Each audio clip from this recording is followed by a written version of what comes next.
I'm not going to say that, but they might not have enough time to show the consideration for that family, but they do show that story.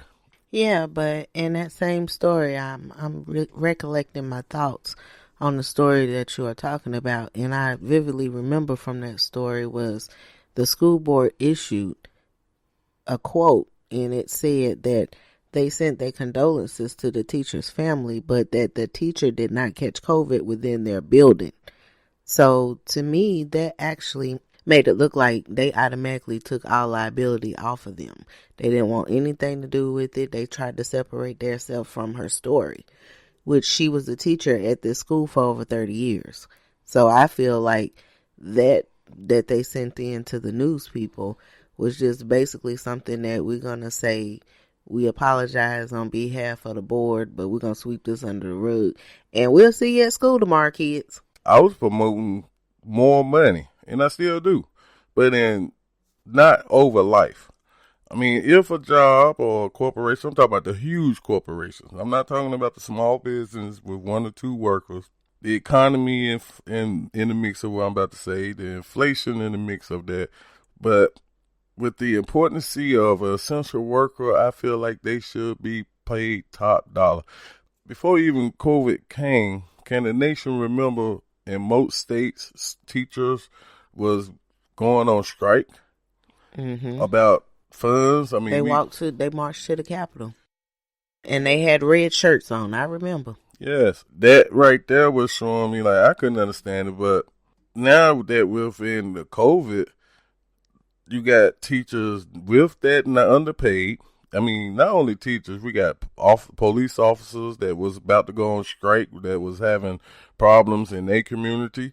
You had all kind of different organizations that was going on the downside of most corporations, or they feel have the profits to pay more for the work. Right. And I took studies up on inflation and how the government mix in minimum wage and all that, which is a whole different topic. But with this right here, I still say that people deserve a lot more than what some jobs I feel have the ability to pay more. Now, on top of that, I say that for the teachers that's not doing it for the money, that's doing it for the love of the kids, I still feel they hardship. Well, that brings me back to the story of when I received the phone call when our daughter was getting ready to start preschool. And her teacher called me on the phone and asked me, this was back in August. So I think the teacher called, school was supposed to start in August. And the teacher called September 8th. I'll never forget the date, because I was like, you calling me in the middle of the month. We in a pandemic. What's going on? So anyway, the conversation went a little something like this. I answered the phone. The teacher was like, hello. Yes, I'm very happy that your daughter will be joining our classroom. And I said, well, I apologize, but I had already let the registration know that she won't be attending. And the teacher said, I do understand. No, I said her father and I made the conscious decision to homeschool her. And her teacher told me, I completely understand where you're coming from with that, because we're in a pandemic and I am afraid to teach your children. And your child would be in my classroom, which means that I would be afraid to teach her too. I said, well, thank you very much for calling, but she won't be attending your school because I'll be teaching her myself. And ever since then, every morning, that is what gives me the motivation to want to teach our daughter even more than what she could have learned sitting in a classroom, socializing with the teacher and the students who may be infected with the virus. Every morning she wakes up, she's ready to learn. I'm ready to teach. It's a great combination. And at that age, their minds are so full, it's like a sponge. They're ready to soak up everything every day. So it's a wonderful journey. Just to give some positivity about that, a person that put that work in, gets the enjoyment of the reward from that. And that reward is the same system that gives a child a degree. And that's right. I look at it as that's our child. That's our investment for the future. And what better way to invest in your future than teaching it the fundamentals of life? Yes, that is a reflection of you. Correct. Or us. And as a unity, that's what I promote. The positivity of this is to embrace change. You cannot move forward with the past. You have to have knowledge of the past or where you came from and how it was done or whatever the matrix is. But you still have to embrace that change to be able to, what I'm asking, what we're going to leave you on to meditate about when we take this first break here that's coming up, that what is the creative thing that you would like to share to the world on all the single parents and the families that's going through a struggle? I want to hear from the parents that's teachers or students, what that person is doing that is totally new to what you have been brought up to or what you have been, that you are involved in the past. And now that person is doing something great that is creative, and that is the creativity of the new change.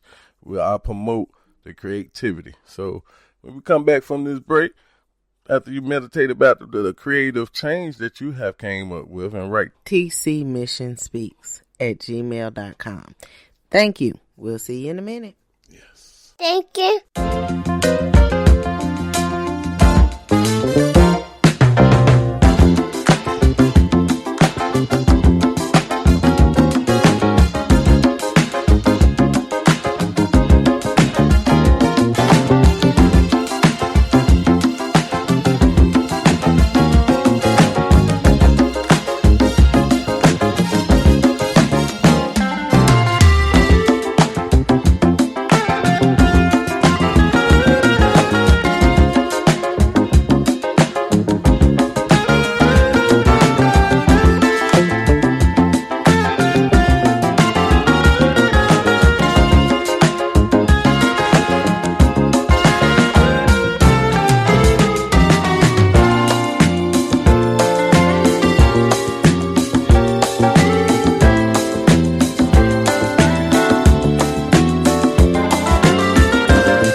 And we are back. This is your host, Queen Summers. And King Summers. If you are liking our show so far, please don't hesitate to like us and follow us on podbeam.com. And also, you can check out our webpage at www.transitionalchangesmission.wordpress.com. Also, tell a friend to tell a friend on Facebook, Yes, Twitter, share, Instagram. Share us. Yes, my people. We sure appreciate everything that everybody share on us and give us thumbs up. We'll continue to do that as we talk about this topic of homeschooling and going back to work. Yes. Are you ready to go back to work, King? Or have you already been working? Always been working. That's good. Me too. Yeah. We're working right now. Yes. But this is a good work.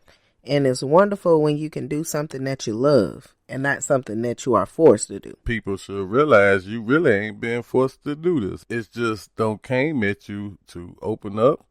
Realize don't let nobody have no strings attached to you. And you are now becoming your free self. That's Without right. nobody saying they did this for your child or you. Where's that inner strength at, my people? No matter how hard you are up against the corner, no matter how far you are down into the ditch, we have that strength. And I know you do. I believe you do. I see it every day as I see the community on the social media, social reality, everything. Everybody has this strength. And I'm calling on everybody to pull this strength out of yourself to help the next person. Help your neighbor out. If you see them having a problem with their child having a homeschooling problem, help them out. Offer them some creative things that you are doing with your child. Before we went to that break, that's what I was asking to the community, to spread the creativity that you have done among your family and expand your family with that knowledge. And expand your mind, which is what your Queen Summers have been doing with our neighbor, the young boy with the dog. Asked him recently, King asked him recently, why are you not in school at 11 o'clock? Just roaming the neighborhood, taking the dog for a walk as if it's a regular day, which was a school day. What did the young man say, King? The dog ate his laptop. And I was like, wow. So I do not know this child's parents. I just know him by his name. He got a New York accent. But the young princess is very intelligent for his age. And that led up to my Queen Summers to come in and say and do. I proposed for this young man to learn literacy, because even if he wasn't learning his core requirement through his education, he could at least be reading a book. So I was going to get a couple of books from our family library and give him a book every day to read. And yes, my fam, that's the example that Transition to Changes mission with other nonprofit organizations that is doing an outreach to children that is having complications with domestic violence or anything.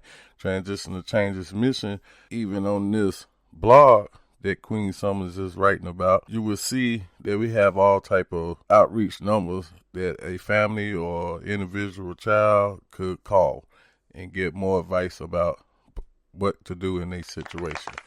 But the number one factor that I could say that it saddens me that the village has been taken out of the community. For the system has designed us more of being an individual. And if COVID ain't did one thing, is it should be in your community starting to unite. I can give examples back in the 60s and the 50s and the 40s. The church that is, I'm pretty sure, guaranteed that you should have a church within 10 miles from your home. And back then, the church was the leadership of the community. If somebody would have no food, the community of that church would go to. Or if a family had a problem, before they go ask for the assistance from the government, that family would go to their church that is in their community. That has been taken out, my fam. We need to bring that back. Not only with churches, but like I was stating,